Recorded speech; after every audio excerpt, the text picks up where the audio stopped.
I might say some taboo things about the interchangeable spirit in this world that is Jesus and Lucifer, but I just want to say that as soon as I ever heard about Jesus as a young kid, I loved him.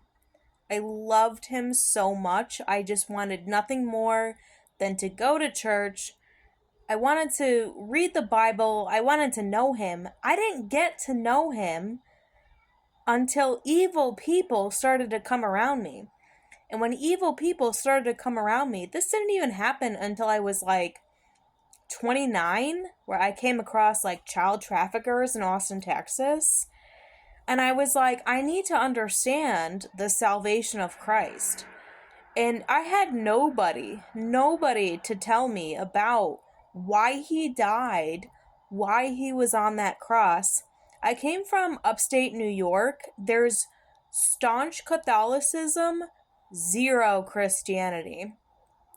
And at 23, out of like a crazy depression, I was like, I just have to leave. I just have to get out.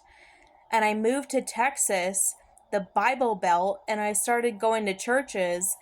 And I was like, I think I understand, but I don't quite understand, but I always loved Jesus. It wasn't until the most evil MFers came after me because of their own evil deeds that I really needed to understand exactly why Jesus Christ died on a cross. And you know, the only way I did it was by listening to the Gospel of Mark on repeat for like an entire day. I didn't understand.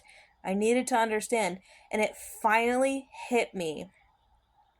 I finally understood. And you know, that's probably just testimony of like biological Christians. Like some people are biologically Christian. Like they are biologically intertwined with Jesus Christ. It doesn't mean they're bad people if they don't understand the gospel. They would maybe have nobody to tell them. They would maybe have no resource to figure it out. And even going into the Bible, it was like God guided to just listen to Mark on repeat. It's not easy. It's not easy for people, at least in upstate New York, we're like down in the Bible Belt where some of these people profess to be Christian and they're the most evil MFers I've ever come across. And, I'm not condemning them. I think a lot of them are like really low on the totem pole and they're just doing their best. You know, like Randy Phillips, this Christian church that's like a mega church.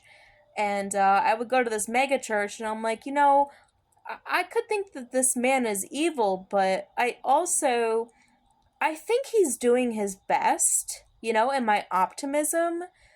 I would hope that he's doing his best, and I trust that he's just doing his best, right? From the lowest point of hell that he's coming from, I was like, I think that he's just doing his best. And it took me a long time to find a church.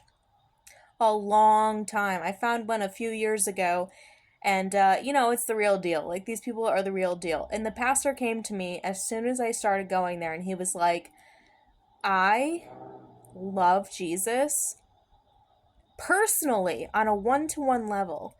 He was like, I love Jesus.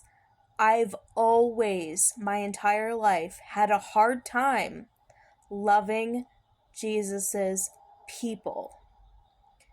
And this was like food for the soul because I found this church that I really connected with, and this pastor was like, honestly, I know, basically paraphrasing, I know most of these people are effed up, right? They're gonna do you wrong. And they did. In the church, they did me wrong because people in the church do other people wrong because they're effed up, right? Because they need to be there, right? Or they need to join a cult. And he was like, basically saying, this is not a cult. Like, I'm the real deal. I've always loved Jesus. He grew up in the church. He took over his parents' church. He was like, I've always had a hard time loving Jesus's people. And this right here, outside of the sermons that are always really good, this right here kept me in the church because I knew this pastor was the real deal. Because Christianity is quickly turning satanic. It is. And I've always loved Jesus. As soon as I heard or saw his face, I was obsessed. But it took me 30 years to learn the gospel on my own because I had nobody. You know, this world is so effed up that is even the case. The covenant is coming to a close.